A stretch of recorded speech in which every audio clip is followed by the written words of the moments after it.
Laksanakan pemusnahan terhadap knalpot brong atau knalpot bogar. Jadi secara serentak melaksanakan pemusnahan yang dilaksanakan di Polres dan di Polsek Jajaran. Seluruhnya ada knalpot brong atau knalpot bogar sebanyak 6.801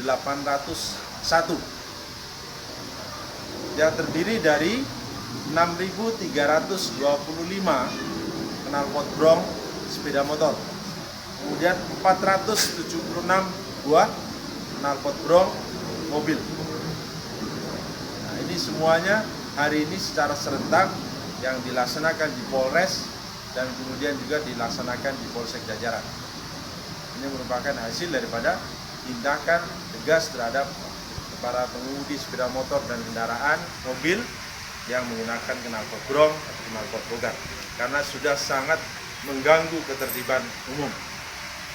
Tentunya kami menghimbau pada masyarakat di Kota Makassar khususnya dan Sulawesi Selatan kiranya untuk tidak menggunakan knalpot brong atau knalpot bogar karena melanggar ketentuan lalu lintas dan juga mengganggu ketertiban umum dan juga melarang masyarakat yang melakukan balapan liar karena dengan knalpot brong atau knalpot bogar anak-anak pasti digunakan untuk balapan liar.